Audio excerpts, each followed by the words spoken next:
Alhamdulillahi Rabbil Alamin, wassalatu wassalamu ala rasulina al-amin al-mustafa rasulillahi sallallahu alaihi wasallam wa ala alihi wa ashabihi wa man tabi'ahum bi ihsanin ila yaumiddin, amma ba'du.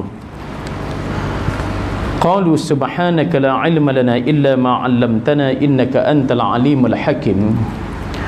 Rabbi syrah li sadri wa yassir li amri wahlul 'uqdatam min lisani yafqahu qawli. Wala haula wala quwwata illa billahil aliyyil azim. Yang berusaha pengurusi Masjid Al-Hashimiyah serta ahli jawatan kuasa, imam-imam, ustaz-ustaz, ibu-ibu, bapa-bapa, hadirin dan hadirat, muslimin dan muslimat yang dirahmati oleh Allah Subhanahu wa taala. Alhamdulillah. Pertamanya marilah kita merafa'kan kesyukuran kita kepada Allah Subhanahu wa taala kerana dengan taufik dan hidayah, inayah dan bantuan daripada Allah Subhanahu wa taala, sekali lagi kita dapat bertemu di dalam sesi pengajian tasawuf melalui kitab Hidayatus Salikin fi suluki maslakil muttaqin. Hidayah, ia petunjuk, ia bimbingan, panduan bagi orang-orang yang sedang berada di dalam perjalanan orang-orang yang bertakwa kepada Allah Subhanahu wa taala. Rasulullah sallallahu alaihi wasallam bersabda, "Mali walid dunya illa karakib istazalla tahta asy-syajarah thumma raha fatarakaha." Rasulullah sallallahu alaihi wasallam ia bersabda, tidaklah aku dan dunia ini, kata Rasulullah sallallahu alaihi wasallam, illa karakib, melainkan seperti orang yang sedang berada di dalam perjalanan. Ya, orang yang berkenderaan, ya, di dalam perjalanan, ya, seperti seorang musafir. Seorang musafir apabila safar, perjalanan itu jauh dan panjang, sudah tentu disentuh oleh kepenatan dan keletihan. Lalu musafir itu tadi istazalla tahta syajarah, mengambil teduhan seketika di bawah sepohon pokok, berteduh, thumma raha, kemudian mengambil kerehatan, fatarakaha, lalu setelah mana kerehatan diambil, ya, stamina baru ya telah ya diperolehi, lalu pohon tersebut ditinggalkan kerana perjalanan masih jauh, ya, perjalanan masih panjang. Maka begitulah Rasulullah sallallahu alaihi wasallam menggambarkan kehidupan di dunia ini hanya, ya, dunia ini adalah salah satu daripada tempat persinggahan musafir, ya, dalam sebuah perjalanan yang panjang, sebuah perjalanan yang jauh. Antara tempat persinggahan musafir itu nama dia ialah dunia. Kemudian Rasulullah menggambarkan perhentian ini perhentian yang seketika, tidak lama perhentian ini. Rasulullah hanya menggambarkan rehat ia seketika di bawah sepohon pokok. Berapa lama sangatlah ya kita mampu rehat bawah pokok? Nak lama-lama? Tak. Rasulullah tidak menggambarkan dunia ini rehat di sebuah istana misalnya, di sebuah banglo yang mewah misalnya. Kalau Rasulullah gambarkan begitu, bolehlah lama sikit, ada kolam renang dan sebagainya. Ini tidak, bawa pokok aja. Itu kan ia betul-betul macam seorang petani, ia mengambil kerehatan seketika, ia untuk memulihkan kepenatan untuk bekerja seterusnya. Rehat bawah pokok sekejap. Jadikannya Rasulullah yang menggambarkannya begitu singkat dunia ini.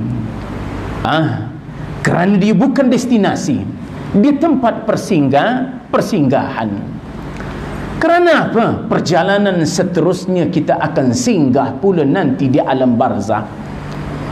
Berikutnya kita akan singgah pula di mahsyar.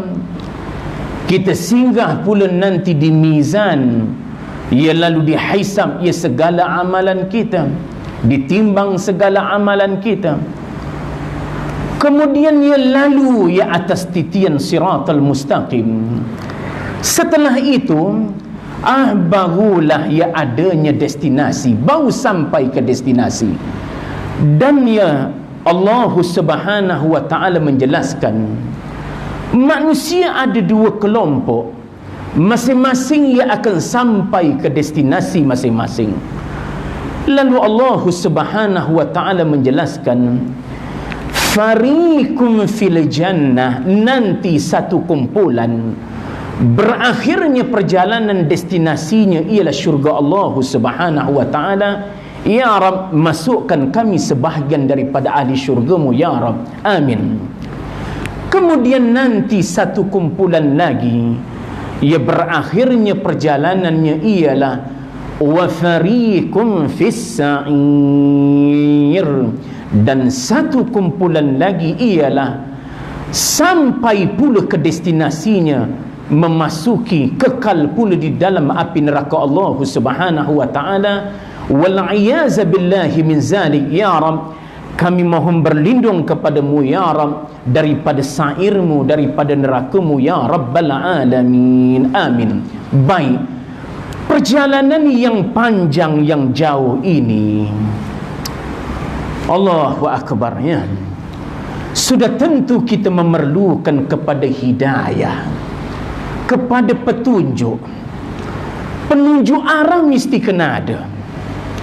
Kita tak tahu bagaimana barzakh lepas ini, tak tahu kita bagaimana pula mahsyar.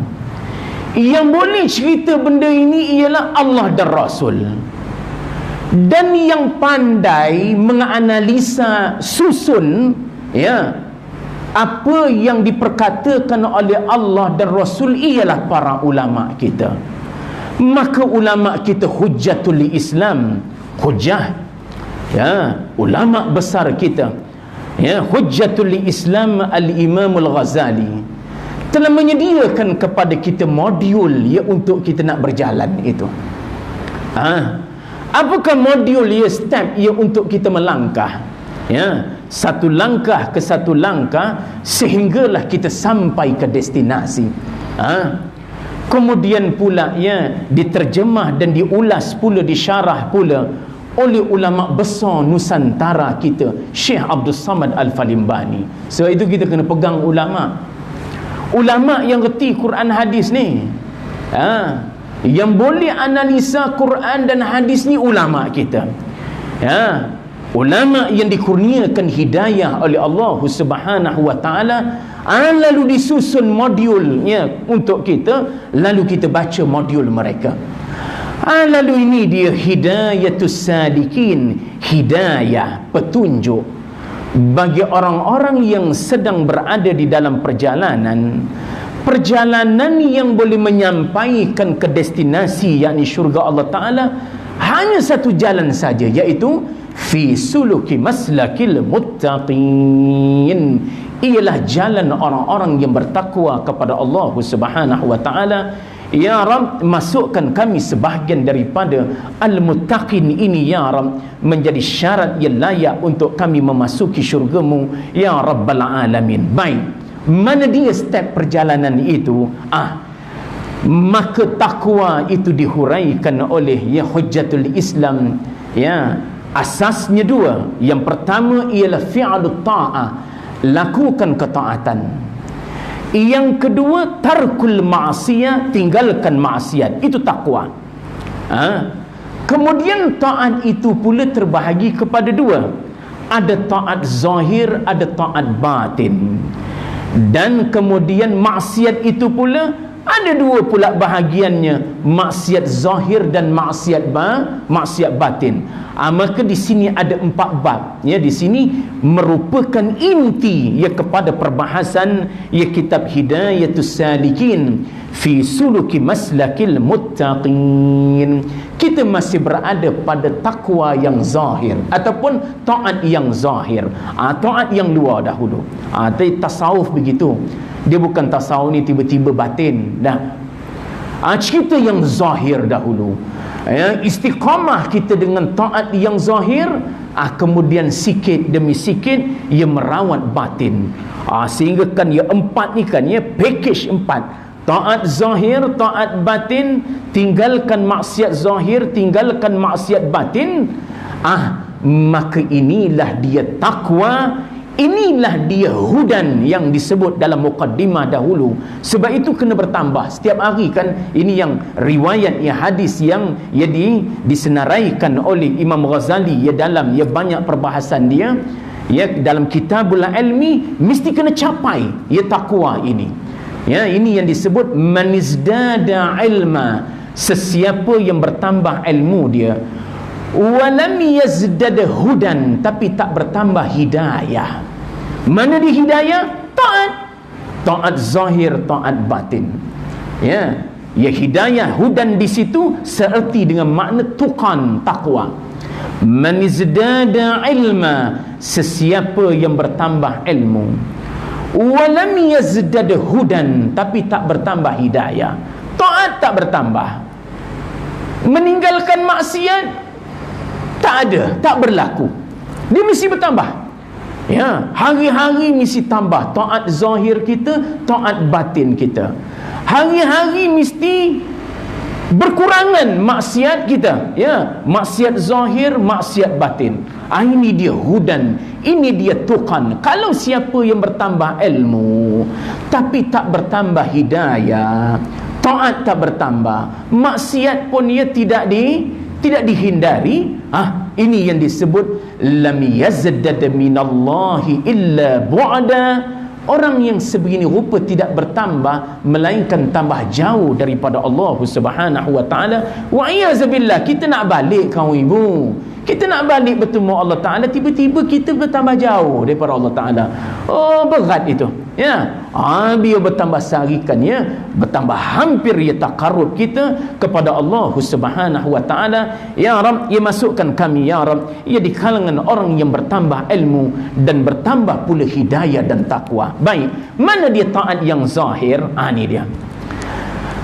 Kita telah sampai faslun fi adabil ghusli. Ya, situ. Ya, saya tanda di situ. Betul. Ya, bulan 10. Makna bulan sudah kita tak bertemu ya. Betul lah, pasal PKP. B ke berapa? Ya, kita pun dah. Ya, dah pening-pening. B lah kejap, ya, D lah kejap, ya. B ya. B. PKPB. Jadi bulan 11 hari tu tak bertemu. Ini sekarang bulan 12 pula kita bertemu. Mudah-mudahan ya kita kan ya kita risau juga kitab tebal-tebal ni. Ya Rab, ya bagi kami habis kitab ni ya Rab ya. Biar kitab habis dulu. Jangan kita habis dulu. Jadikan ya pasti kita nak beramal. Ya, biar kitab habis dulu. Ya, mudah-mudahan Allah Taala bagi kekuatan kita menyelesaikan kitab kita ini. Boleh kita beramal. Ya. Baru kan ya boleh cerita tasawuf. Ya, bagaimana susunan ya begitu kemah ya para ulama kita. Faham ilmu dia orang tu. Dia orang faham ilmu dia orang tu kan begitu, dia begitu kemas ya. Begitu baik ya, faham Quran dan faham hadis mereka itu ya, merangkumi ya Quran, hadis, ijma', qiyas. Itu kan adunan tersebut dia telah sediakan kita modul. Kita ikut modul ulama kita. Mana dia? Ya, susunan dia. Susunan takwa itu faslun fi adabil ghusli. Ini suatu fasal pada menyatakan adab mandi. Ya, mandi di sini ialah nak cerita mandi hadas besar. Hari tu kan susunan dia bagaimana? Ya, susunan bab pertama akidah mesti selesai. Akidah mesti selesai dulu. Kerana akidah di situlah tempat tujunya takwa. Tempat tuju takwa kita ialah ya Allah. Ya, jadikan dimulakan dengan ya akidah. Selesai itu baru kita masuk ya taat zahir. Taat zahir dimulakan dengan apa hari itu? Mula dengan bangun tidur. Apa zikir yang perlu dilakukan bangun tidur? Apa yang perlu kita buat kan ya sehingga masuk bilik air? Okey, sekarang kan tiba-tiba kita malam tadi bersama dengan isteri. Ataupun dia bujang lagi, ya tapi mimpi pula malam tu. Jadi mana dia adab? Ini adab. Ya, kita tahu kan ya, ini yang membezakan ya pembahagian ya fiqh dengan tasawuf. Tasawuf telah melihat adab. Adab ni apa adab? Adab ini kan ya, ini yang ya ulama sebutkan ya dalam perbahasan mereka. Adab ni apa? Kita tidak membeza-bezakan dua perintah dan tidak membeza-bezakan dua larangan. Dalam Islam ada dua perintah. Satu perintah wajib, yang kedua perintah sunat. Ya. Kita tidak beza-bezakan. Yang wajib buat, yang sunat buat. Sebagaimana juga larangan, tidak dibeza-bezakan dua larangan. Larangan haram dengan larangan makruh.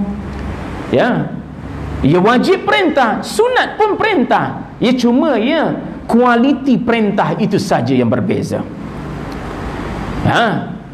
Haram adalah larangan, makruh larangan juga. Ya cuma beza kualiti larangan. Ya. Jadi kan kalau ni dua perintah, dua larangan ini tidak dibeza-bezakan. Yang perintah buat, wajib buat, sunat buat. Yang larangan haram tinggal, makruh tinggal. Maka kan bila kita lakukan, maka akan timbul adab. Cantik, dia kemas. Sebab itu kan ya, ini tasawuf mengamalkan syariat sehingga sampai ke maqam ihsan. Maqam ihsan ni apa? An ta'budallaha ka'annaka tarah. Kalian mengabdikan diri kepada Allah Ta'ala macam kalian melihat Allah. Melihat dengan yang mata hati. Kita kan ya, cubakan ya, satu ya, kita sebagai contoh lah. Ya tuanku kan ya panggil kita kan ya untuk menghadap. Macam mana persiapan kita nak menghadap tuanku? Ini nak dapat datuk dalam misalan dia. Macam mana? Adakah kita hadir itu kita hak yang wajib je kita ambil? Hak yang wajib apa? Ya. Nutup aurat je lah kata dia. Ya. Nutup aurat je lah kan. Ya, pakai baju lebih kurang, ya pakai pakai pelekat, pakai kasut kan. Ambil yang wajib je. Adakah kita ambil yang wajib aja? Tidak. Ambil semua kita akan ambil. Yang wajib sampai yang sunat-sunat dia. Ya. Maknakan baju Melayu mesti ya cantik, baru. Ya. Kasut mesti kilat. Di sinilah mengambil wajib dan sunat ini, di situ baru nampak adab. Nampak? Kita lihat saja kan ya, dia punya pembenaannya, pembenaan tajuk tu kan faslun fi adabil ghusli, adab. Kerana adab dia menimbulkan kecantikan. Begitu kita mengadap, kita bukan mengadap ya tuanku sultan. Kita menghadap ya Malikal Mulk, raja bagi segala raja. Tiba-tiba cerai je menghadap kan ya. Yang wajib je, yang sunat tak buat. Tak cantik. Tak nampak cantik. Sebab itu kan ya, faslun fi adab, ya, menyatakan adab al-ghusli, ya adab mandi. Baik. Jam kita tu ya lewat ya. Nanti kan kalau macam itu saya boleh lambat habis tu ya. Baik. Baik. Ya, kita lihat ya, adab. Bila sebut adab, nanti kan dalam ini kan ya, dirangkum sekali tu. Yang wajib, yang sunat kena buat. Yang haram, yang makruh kena tinggal. Dirangkum sekali tu. Ya, dipackage sekali. Barulah nampak adab. Baru dia cantik. Baik. Maka apabila engkau kedatangan janabah daripada mimpi atau jima, itu sebab janabah. Ya, sebab kita berhadas besar ialah sebab mimpi. Ya. Ini bagi ya, mimpi ataupun jima, ia bagi mereka yang telah berkahwin, yang telah bernikah. Ataupun haid, ini ia khusus ia kepada ia perempuan. Ataupun nifas ataupun wiladah. Ya. Ya, ini kan ia perbahasan ia diperhalusi dalam fiqh. Sebab itu fiqh kena ngaji. Ya.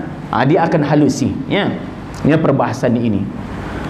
Maka ambil olehmu bijana, mana bekas, ia bijana air kepada tempat mandi. Ambil dulu bekas air. Ya. Ya, kepada tempat mandi, ya, dalam bilik air kita. Ya. Dan basuh ia olehmu akan kedua tanganmu 3 kali. Nampak? Basuh tangan dahulu. Ini wajib ke? Tak. Tapi dia tak sebut dah tu. Baru nampak adab. Bila buat ikut urutan tu, baru nampak adab. Baru nampak adab dia. Basuh ia tanganmu 3 kali. Dan hilangkan olehmu yang cemar-cemar yang ada di atas badanmu. Kalau ada cemar-cemar, ya, benda-benda kotor, ya, sama ada cemar itu kan ya benda yang ya, benda yang jijik ataupun najis. Ya. Ya, ataupun najis wajib, ya wajib buang. Ya. Kalau kan ya benda yang cemar-cemar, ya sunat ya kita kena buang. Ya, bersihkan dahulu badan kita. Mana bersabun dulu. Istilah dia. Yang di atas badanmu, kemudian engkau ambil air semayang seperti kaifiat yang dahulu ambil. Macam mana cara ambil wudu hari tu kan? Macam mana kita dah buat dah? Masukkan dia kumu-kumu apa doa dia, masuk air dalam hidung apa doa dia. Itu kemar tu. Allahu akbar. Ya. Itu kan kita kena amalkan sekali, insya-Allah. Ya, itu yang Imam Ghazali buat kesimpulan, siapa yang mengambil wudu sebagaimana yang cara yang telah disebut sebelum ini, ya, maka kan seolah-olah dia menyucikan seluruh badannya. Ya, suci seluruh badan dia dan gugur segala dosa-dosa dia. Ini disebut oleh Imam Ghazali sebelum ini. Ikut kaifiat dahulu. Sekurang-kurangnya sekali. Ya. Kalau yang dulu tu lama tu ustaz, itu setengah jam baru habis. Itu kalau sekali-sekali buat. Ya. Sekali-sekali buat, ya memanglah begitu. Tapi kalau dah selalu, dia lancar je benda tu. Ya, dia laju boleh buat. Paling kurang sekali buat. Ya. Kerana setiap sesuatu tu ada zakat dia. Zakat ilmu ni kena amal walaupun sekali. Ya. Kena bayar zakat ilmu tu walaupun sekali ya kita amalkan. Maka apabila selesai engkau daripada mengambil air sembahyang itu, ya, ambil wuduk dahulu, maka tuangkan olehmu akan air ke atas kepalamu, kepala dahulu 3 kali, serta engkau berniat mengangkat janabah. Masa itu niat nawaitu raf'al janabah ataupun nawaitu raf'al hadasil akbar. Kalau hadas akbar itu lagi umum, ya.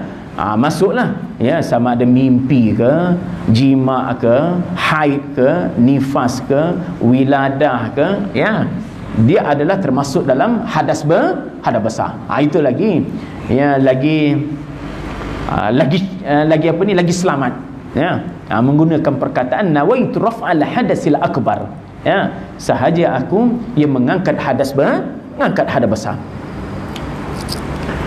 Kemudian maka tuangkan olehmu akan air itu ke atas pihak kanan. Ke pihak kanan.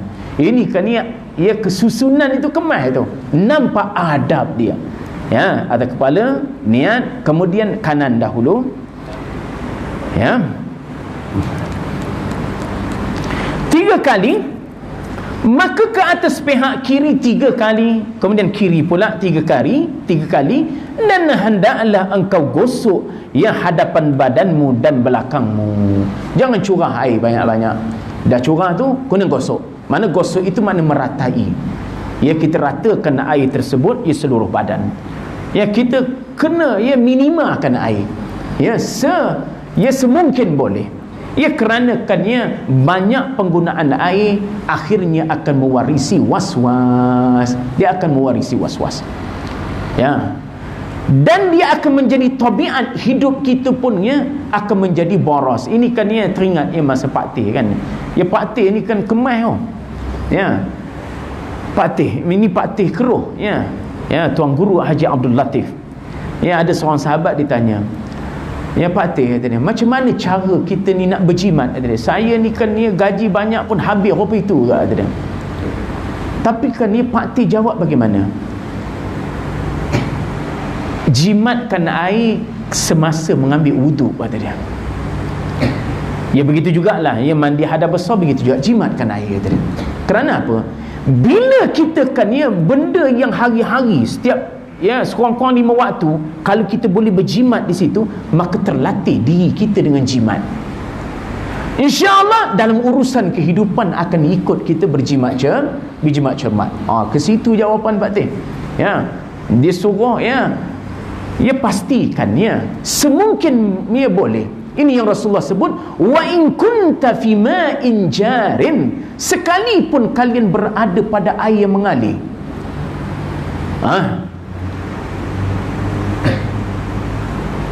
Sekalipun kalian duduk di latar, air mengalir, air banyak, air terjun, mandi je lah banyak-banyak.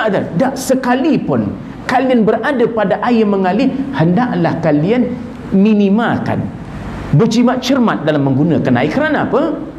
Kerana kan dia akan menjadi tabiat diri akhirnya boros. Akhirnya dia akan boros benda-benda yang lain. Dia macam itu. Itu kaedah. Kemudian apa lagi? Dan hendaklah engkau selat-selati segala rambutan. Manakan rambutan ni kan ini bukan buah rambutan. Sorry, rambutmu bukan sorry, saya silap baca. Engkau selati selat-selati segala rambutmu. Silap baca. Rambutmu selat-selati. Pasal tadi kan kita dah jirus bahagian kepala masa niat tadi. Gosok ratakan supaya kan kita jimat menggunakan air. Jangan curah. Dan engkau sampaikan air itu kepada segala lipatan badanmu. Yang berlipat-lipat lah ketiak kita, mana juga bahagian lipatan. Kalau orang gemuk lagi banyak lipat-lipat dia, perut dia pun berlipat juga. Itu kan jaga tu. Kalau badan berisi lagi banyak lipatannya. Dan segala tempat tumbuh rambutmu, sama ada jarang ataupun tebal. Dalam isu kan tempat tumbuh rambut, misalnya jambang kita kan kita jambang kita tebal pun kena masuk air. Kalau wuduk tak perlu tapi kalau mandi wajib kena sampai, tak kira tebal ataupun nipis, semua kena sampai. Dan pelihara olehmu daripada engkau menyentuh zakarmu. Jadi kan kita kena pelihara, jangan sentuh dah bahagian kemaluan, kerana kita dah ambil wuduk tadi. Kita dah ambil wuduk dalam mula-mula tadi. Itu kita kena jagalah. Kita pakai tuala kan, jangan boling. Maknakan malaikat rahmat dia lari. Sebab itu tutup guru kan diingat benar kan korang jangan, kita kata dia mengaji ilmu ni, malaikat kena bersama kita kata. Jangan bagi malaikat lari daripada kita. Banyak selawat, banyak baca Quran, mandi jaga, aurat kena jaga. Pakai kain basahan. Jadi kan nak sentuh bahagian kemaluan kita, sentuh dengan kain basahan kita je lah. Sentuh dengan kain basahan kalau perlu untuk disentuh, kerana kita telah berwuduk tadi. Menyentuh zakarmu pada ketika mandi, kemudian daripada mengambil air semayang itu. Tadi kita dah ambil air wuduk tadi dah. Maka jika tersentuh, misal tak boleh juga kan, tak boleh nak kawal, tersentuh juga, ya, tersentuh tanganmu akan zakarmu itu, maka kembali engkau mengambil air semayang. Kena ambil semayang balik lah, kerana wuduk batal. Baik, dan ketahui olehmu bahawasanya yang tersebut di dalam kaifiat mandi itu, nampak, disebut juga di akhirnya, ya, oleh Syekh Abdul Samad. Kaifiat mandi tadi tu, ya bermula ya daripada kita basuh tangan tadi, ya, kemudian diikuti, ya, buang yang cemar-cemar, ya, sehinggalah kita mengambil air semayang tadi, ikut, ya, itu flow itu ikut, ya. Ya, ulama kita susun kemah tu, ya, ulama kita susun itu kemah tu, ya, ulama yang beramal, ya, ulama yang dikurniakan hidayah, ya, sebab itu barakah. Ya, kitab-kitab mereka ini dikurniakan barakah oleh Allah Subhanahu wa taala. Ratusan tahun kitab, ya, dah diamalkan, ya, oleh generasi silam kita. Ini yang disebut, ya, oleh Imam Ghazali ataupun di muqaddimah kitab hari itu, ini, ya, antara amalan yang mujarrab, yang telah dicuba. Maka ternyata, ya, bagi mereka yang mencuba, yang mengamalkannya, memberi bekas, ya, kepada diri. Memang memberi bekas, ya. Selalu sebutkan, ya, mengaji juga banyak mengaji, ya, alhamdulillah lah, ya, bukannya ini nikmat Allah Taala lah. Allah Taala bagi mengaji banyak ni. Pondok mengaji, universiti mengaji, ya. Orang ambil, ya, master, kita ambil master juga. Tapi kan kitab Hidayatus Salikin ni kan, ya, kitab yang berada di jantung saya. Itu saja. Ya, Hidayatus Salikin ini kitab yang berada di jantung. Ya, kitab yang paling banyak saya baca sebenarnya di masjid-masjid dan surau-surau, ya. Sangat memberi kesan, ya. Amalkan, ya, jarribha, ya, cuba amalkannya, ya. Nescaya kalian, ya, akan mendapat, ya, natijahnya, ya, daripada beramal, ya. Kerana kan, ya, kitab waliyun min awliyaillah, orang yang dah sampai, ya. Lain, ya, ilmu kalau sekadar teori je baru, kan belum amal lagi, dia tak ada apa lagi. Sekarang banyak kan ilmu tu bersifat teori. Ulama kita ni kan, ya, dia bukan teori, dia dah amal, ya, dan dah sampai, ya, kepada natijah amal itu. Sebab itu barakah, ya, ilmu mereka, ya, ilmu mereka dikurniakan barakah oleh Allah Subhanahu wa taala, ya, dan makbul, ya, diterima, ya. Bagaimana orang nak menyanggah dia? Ia tak mampu untuk disanggahi, insya-Allah. Ya. Ya, kalau kita lihatkan sejarah, ya, kitab-kitab Imam Ghazali ni kan, ya, macam-macam, ya, yang bakar lah apa semua sebagainya kan, ya. Akhirnya kan, ya, Allah Taala terus, ya, kekalkan. Ini kan, ya, apabila ilmu itu kan, ya, dia dah sampai, ya, ke peringkat amal sudah. Bukan lagi ilmu bersifat teori, nyembang, labun, berhujah sana, berhujah sini, akhirnya hati menjadi keras. Ya, dia bukan ilmu labun lagi, ya.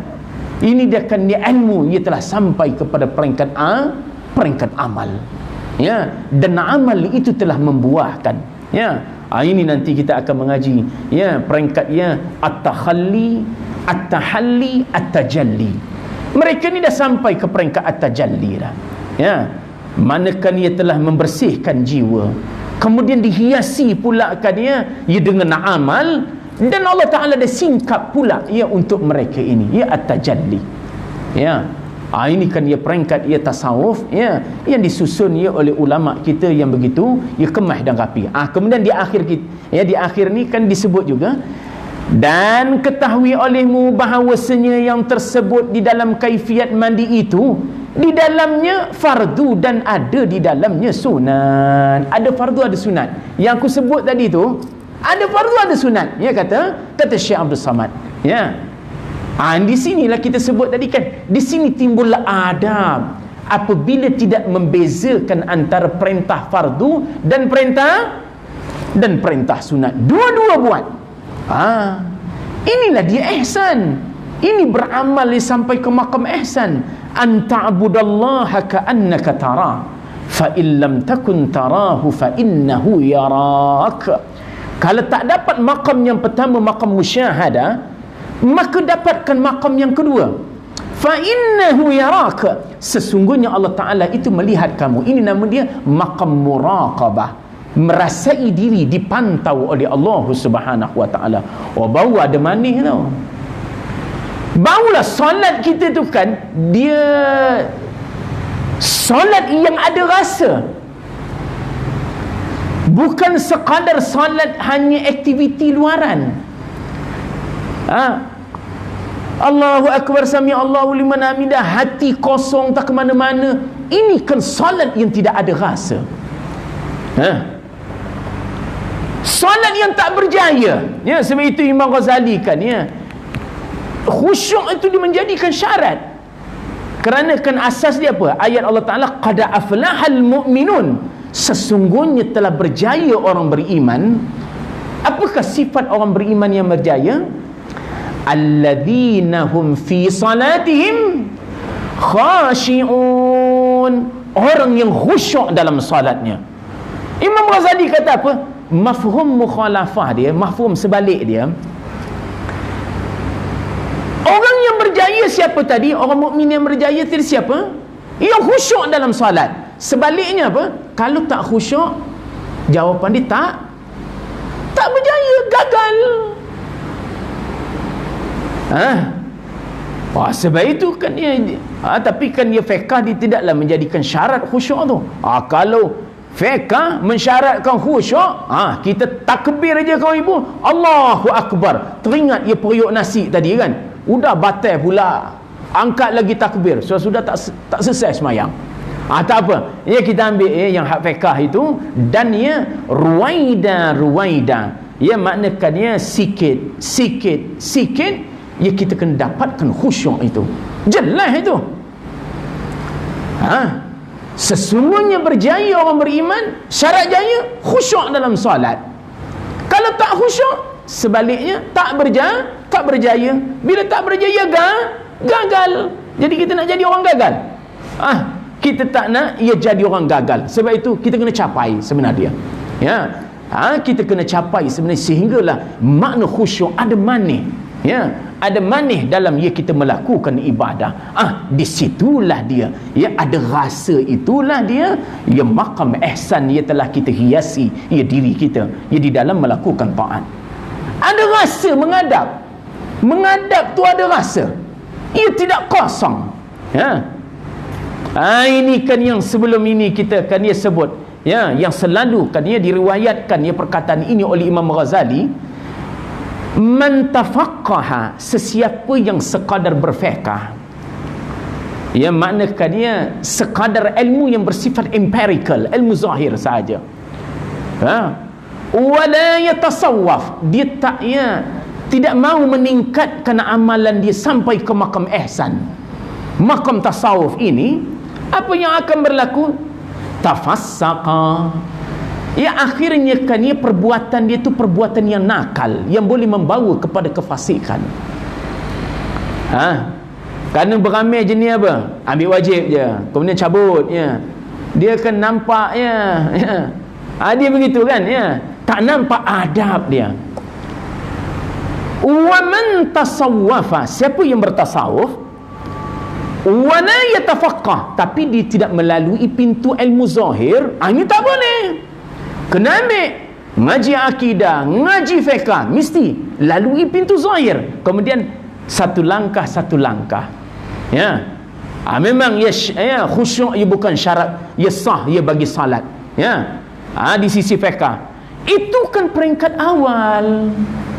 Takkanlah sampai tua kita semayang tak khusyuk, gagal lah. Sebab itu kan naikkan.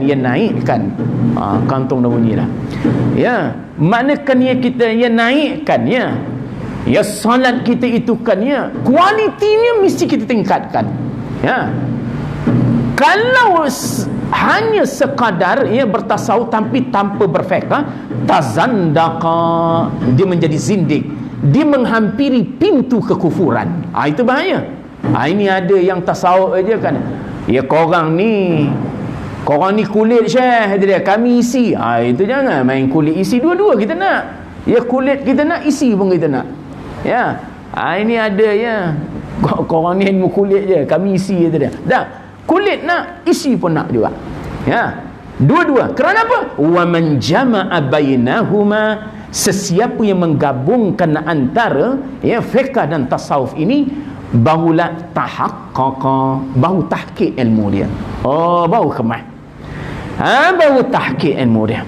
Jadi sebab itu kan ya, dijelaskan sini apa yang aku nyatakan tadi termasuk yang fardu dan yang sunat. Dan fardu mandi itu dua. Kalau korang jenis yang nak fardu aja, bukanlah banyak benar, dua aja. Ya, tepi sungai terjun ya, naik atas selesai. Dia gitu aja. Dua aja. Mana dia? Niat. Kedua, membasuh sekalian badan. Kali itu saja tak nampak adab. Tak nampak kita berdepan ya masa amal itu. Masa kita beramal itu tidak nampak kita sedang berhadapan dengan Rabbul Jalil. Kita mesti ada rasa amal itu. Inilah ya yang ingin dibawa ya oleh tasawuf sehingga ada rasa itu. Ya, dua aja kalau nak fardu. Adapun yang lain daripada dua ini yang dinyatakan tadi, maka iaitu sunat jua, tetapi sayugianya bagi orang yang menjalani akhirat. Ini dia. Ya, tasawuf ya jalan yang nak balik, jalan nak pulang, ya jalan untuk menuju ke akhirat. Bahawa mengetahui akan segala yang sunat pada segala ibadah itu serta mengerjakan dia. Buat dua-dua, barulah timbul adab, barulah kan cantik amal kita itu. Jadi cukup mandi je lah kot malam ni. Lepas ni insya-Allah kita lanjutkan. Ya, mudah-mudahan ya pertemuan kita ini ya dapat memberi manfaat. Ya, saya secara peribadi bacalah kitab ni ya, baca kita mengaji, baca kita mengaji, insya-Allah. Ya. Dia perlu, ya ilmu perlu talaki. Ambil daripada guru kita, guru kepada guru. Ini sanad ini dijaga ya oleh ya para ulama kita. Ya, sanad faham ilmu. Ya, nak faham mesti kan dia melalui guru. Tapi kan ya jikalau sekiranya kan ya saya memberikan metod dan ya berbagai tadi kan ya. Itu memandu untuk baca seterusnya. Sebab kita bertemu sebulan sekali. Ini pun dah 2 bulan sekali. Entah bulan depan, entah mari apa pula, kita pun tak tahu. Ya, minta Allah Ta'ala segera kan ya. Ya angkat ya musibah ya dan ya ujian ini ya daripada kita ya sesegera mungkin. Jadi ya cukup kita sekadar itu, insya-Allah ya dalam pertemuan akan datang ya kita pergi ya kepada ya perbincangan faslun fi adabit tayammum, insya-Allah. Al-Hashimiyah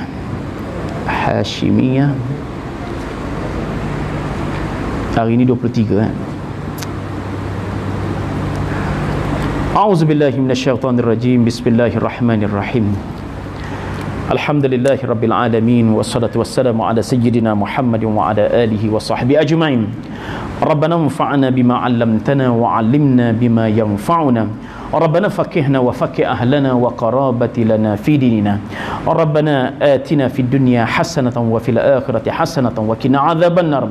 Allahumma ja'al jama'ana hadha jama'an marhuma wa tafarruqana min ba'dihi tafarruqan ma'suma wa la taj'al Allahumma fina wala ma'ana wala minna wala man yatba'una shaqiyan wala matrudan wala mahruma. Rabbana atina fid dunya hasanatan wa fil akhirati hasanatan wa qina 'adzabannar. Wa sallallahu ala khairi khalqihi Muhammadin wa ala alihi wa sahbihi wa baraka wa sallam. Walhamdulillahi rabbil alamin. Assalamualaikum warahmatullahi wabarakatuh.